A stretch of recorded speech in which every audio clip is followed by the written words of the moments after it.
आज ना मुझे बचपन की एक बात याद आ रही है कि अच्छा मैंने बुलबुल को बाहर निकाला है और चूज़ों को नहीं निकाला। इसको ना मिट्टी में खेलने का बड़ा शौक़ है, तो मैंने सोचा चलो ये थोड़ा मिट्टी में खेल ले। और मैंने अपने बाकी मुर्गे मुर्गियों को भी बाहर निकाला। मैं आपको बता रही थी, मुझे बचपन की एक बात याद आ गई कि दोपहर का टाइम होता था। अम्मी जो है ना वो लाल वाले जो चावल है ना, वो लहसुन और मिर्चों का तड़का लगा के वो लाल चावल उसमें आलू डालकर वो बनाती थी।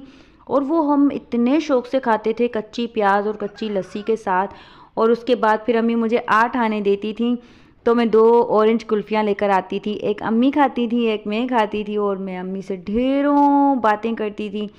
और अम्मी जो है ना मेरी बातें सुनती भी थी, मुझे जवाब भी देती थी। और क्या दिन थे वो, मतलब मेरे जो बाकी बहन भाई थे ना वो छोटे थे, तो वो क्या ही दिन थे, मतलब कि अनमोल दिन थे वो, बहुत खूबसूरत, यादगार। तो मुझे याद आ गया, तो मैंने सोचा आपके साथ भी शेयर करूं। अच्छा जी, ये जो कुमकुम है ना, इसने बस एक ही चूज़ा निकाला, सारे अंडे इसने ख़राब कर दिए इस बार। हो सकता है गर्मी की वजह से ही ऐसा हुआ हो, या फिर अंडे ही ख़राब हो, क्योंकि ये अंडे मैंने किसी से लिए थे, ये मेरी मुर्गियों के अंडे नहीं थे। खैर एक चूज़ा निकला, वो भी अल्लाह का शुक्र है। और ये जो है ना, मैं अपनी बकरियों को कीड़े की दवाई पिलाने लगी थी, क्योंकि डिवॉर्मिंग उनकी करने लगी थी। मुझे लगता है मेरी जो रानी बेटी है ना, वो उसका कद नहीं बढ़ रहा, तो मैंने सोचा चलो डिवॉर्मिंग कर लेती हूँ। खैर जनाब, और ये जो वही मैंने कहा था ना, एक आपके कपड़े और एक बर्तन, वो कभी ख़त्म नहीं होते, ठीक है ना। तो उस टाइम जो है मैंने जेंट्स कपड़े धोए थे, इस टाइम जो है मैंने लेडीज़ कपड़े, मतलब अपने कपड़े धोए। तो मैंने सोचा चलो मैं इनको रस्सियों से उतार भी लेती हूँ, साथ साथ आपसे भी शेयर कर देती हूँ। और सामने जो है ना व्यू बड़ा खूबसूरत आता है, मतलब मेरा बस नहीं चलता, मैं 24 घंटे यहाँ पर कैमरा लेके बैठी रहूँ कि और आपको भी दिखाती रहूँ कि देखो कितना प्यारा लग रहा है। हाँ, वो अलग बात है कि धूप की वजह से गर्मी भी शदीद होती है। वैसे दिखने में मेरा घर माशाल्लाह कितना प्यारा लगता है ना, और ये है भी बहुत प्यारा, अल्हम्दुलिल्लाह। बस अल्लाह ताला अपना घर भी दे और इतना ही प्यारा दे, क्योंकि अल्लाह से जो है ना, अल्लाह की शान के मुताबिक मांगना चाहिए, अपनी औकात देख कर नहीं मांगना चाहिए। तो अल्लाह से दुआ है कि अल्लाह इससे भी प्यारा घर मुझे अपना दे। और ये जो सालन है ना, ये मैंने एक दिन पहले नमकीन गोश्त बनाया था। मेरे शौहर के कज़न ने ना बकरी काटी थी, तो गोश्त भेजा था ना, तो मैंने नमकीन गोश्त बना दिया था। तो दूसरे दिन वो बच गया था, मैंने उसमें पानी डाल दिया और उसी से काम चला लिया। तो यही होती है मिडिल क्लास हाउस वाइफ और उसके जुगाड़। और ये मेरा एलोवेरा का जो पौधा है ना, माशाल्लाह माशाल्लाह इतना घना हो गया है, ये छोटा सा था। और इसने जो दूसरे बेबी एलोवेरास भी निकाले थे ना, वो भी माशाल्लाह इतने बड़े बड़े हो गए। मैंने सोचा मैं आपसे शेयर करती हूँ, और मैंने सोचा मैं अपनी कशिश और काजल भी आपको दिखाती हूँ। वो जो पीछे खड़ी है ना, वो कशिश है, और आगे वाली जो है ना, वो काजल है, माशाल्लाह से। तो मैं मुर्गियों शुर्गियों के नाम रखती रहती हूँ भाई, मतलब लोग हंसते भी हैं, मेरे घर वाले जो है ना वो हंसते हैं कि ये देखो पागल क्या क्या नाम रखती है। बट मुझे अच्छा लगता है, मुझे कोई फ़र्क नहीं पड़ता कोई मेरे ऊपर हंसता है या जो भी, मुझे बड़ा अच्छा लगता है। मतलब मैं उनको फिर उसी नामों से पुकारती हूँ, मतलब जब मैं अपने शौहर से उनके बारे में कोई बात करती हूँ, तो मैं उनके नाम ले लेकर कि कशिश का ये मसला है, काजल का ये मसला है, कुमकुम के साथ ये हो गया, बुलबुल के साथ ये हो गया। तो अच्छा लगता है, मुझे बड़ी खुशी महसूस होती है। जैसे मैंने अपनी कैट्स के नाम रखे हुए हैं, परी, बंटी, और मैंने अपनी बकरियों के नाम रखे हुए हैं, अजवा, रानी और मूमल। और वो जो बकरा है ना, उसका मैंने अपने कज़न को बताया था क्या इसका नाम दिलावर रख देते हैं, तो कज़न ने कहा जो आपको अच्छा लगे। तो मुझे प्लीज़ आप सजेस्ट कीजिएगा कि बकरे का नाम क्या रखूं, क्या दिलावर ठीक रहेगा। वैसे मेरे पास जो पहले बकरे आए थे ना, वो अनफॉर्चुनेटली सारे एक्सपायर हो गए, छोटे बच्चे थे। उनमें से एक का नाम मैंने सुल्तान रखा था, एक का नाम मैंने बुरहान रखा था, और एक का नाम मैंने बूरा रखा था। बट वो तीनों के तीनों एक्सपायर हो गए थे बारी बारी से।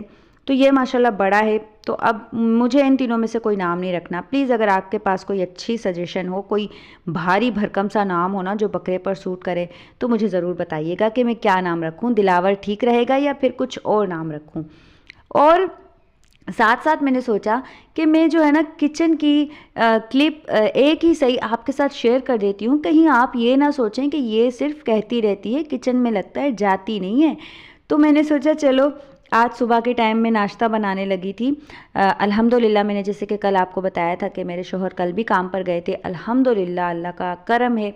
तो उन्हें आज भी उन्होंने जाना था, तो मैं उनके लिए नाश्ता बना रही थी। तो मैंने सोचा, अचानक से मेरे जहन में आया, मैं फ़ोन उठा के यहाँ पर मैंने रख दिया और मैंने सोचा चले मैं आपसे शेयर कर लेती हूँ। भाई मैं किचन में भी आती हूँ। किचन मतलब छोटा सा है मेरा, और यहाँ जो है ना मट्टी इतनी मतलब ज़्यादा आती है ना कि किचन का जो फ़र्श है ना वो दिखाने लायक नहीं रहता। माजरत, गला ख़राब हो गया बोलते बोलते। मतलब मैं किचन की फ़र्श की जितनी भी सफाई कर लूँ ना, अजीब सी गंदगी रहती है, जो कि ज़ाहिर सी बात है दिल दुखता भी है। हर औरत की ख्वाहिश होती है कि उसका जो किचन है ना वो नीट एंड क्लीन रहे। अब मैं यहाँ से तो सफाई कर सकती हूँ, लेकिन जो किचन का फ़र्श है ना वो, अब मैं आपको समझा नहीं सकती। किसी दिन मैं आपको दिखाऊंगी कि ये किस तरह से गंदा होता है। मतलब गंदा कैसे कि मट्टी आती है, मुस्तकिल मट्टी आती रहती है, और फिर अगर बर्तन वगैरह धोऊं पानी गिरता है, पोछा भी लगा लो ना तो पोछा लगाने के बाद बजाय साफ़ होने के और ज़्यादा चिपचिप हो जाती है। पता नहीं क्या इशू है, लेकिन खैर अब आपको यकीन आए ना आए, लेकिन ये जो है ना मेरी सबसे बड़ी परेशानी है। बस अल्लाह पाक आसानी करे। पहले जिस घर में रहती थी ना वहाँ ऐसा नहीं होता था, वो किचन क्लीन करती थी, उसका फ़र्श भी माशाल्लाह चमक जाता था, बट यहाँ ऐसा नहीं होता। खैर क्या कर सकते हैं, किराए के जो घर होते हैं ना वो मुकम्मल तौर पर हमारी मर्ज़ी के मुताबिक कभी भी नहीं होते। बस अल्लाह पाक हमें अपना घर दे, अपने ख़जानों में से दे, और प्यारा प्यारा सा घर दे। जिनके भी अपने घर नहीं है ना मेरी बहनों के, अल्लाह ताला उन सबको अपना घर दे और प्यारा प्यारा सा घर दे, और वो अपने घर को अपनी मर्ज़ी से, अपनी चाहत से सजाएं संवारें, अपनी तमाम ख्वाहिशात पूरी करें। आमीन सुम्मा आमीन। दिल से दुआ है, यकीन करें ये मेरी दिल से दुआ निकली है सब के लिए। अल्लाह ताला इसको कबूल करे। आमीन सुम्मा आमीन। सो जनाब यही था मेरा आज का व्लॉग। उम्मीद करती हूँ कि आपको अच्छा लगा होगा, और अगर आप यहाँ तक पहुँचे हैं तो प्लीज़ मेरी वीडियो को लाइक ज़रूर कर दीजिएगा। देखें मुझे बड़ी मोटिवेशन मिलती है, यकीन करें आपको नहीं पता चलता। एक लाइक से मुझे इतना हौसला मिलता है, और अगर एक सब्सक्राइबर बढ़ जाता है ना तो मेरे वारे न्यारे हो जाते हैं। और अगर प्यारा सा कमेंट में किसी का देख लूँ ना तो मैं खुशी से उछल पड़ती हूँ। तो प्लीज़ अपनी बहन को खुश करें, दुआएं समेटें, और ज़्यादा से ज़्यादा मेरे चैनल को सब्सक्राइब करें, वीडियो को लाइक किया करें, और अच्छे अच्छे कमेंट्स किया करें। अगर आपको लगे कि हाँ इस बंदी का चैनल फ्रेंड्स एंड फैमिली में शेयर कर देते हैं कि भाई देख लो बंदी है, बातें करती है काफ़ी सारी लेकिन अपनी रियल लाइफ दिखाती है, तो ज़रा इसको सपोर्ट कर दो, तो ये और भी अच्छी बात हो जाएगी। खैर जनाब वीडियो काफ़ी लंबी हो चुकी है, उम्मीद करती हूँ आपको पसंद आई होगी, और बस अब मैं आपसे इजाज़त चाहूँगी। और अपना ख़याल रखिएगा, अपने आसपास के लोगों का ख़याल रखिएगा। गर्मी में बहुत ज़्यादा एहतियात कीजिए, हर एक बात में बच्चों का ख़याल करें, और जितना हो सके गर्मी से बचने की कोशिश करें। बाकी अल्लाह मालिक है, दुआओं में मुझे याद रखिएगा, और आते रहिएगा मेरे चैनल पर और सपोर्ट करते रहिएगा। इंशाल्लाह मैं मिलूँगी कल आपसे, तब तक के लिए अल्लाह हाफिज़, अल्लाह निगहबान, फ़ी अमान अल्लाह।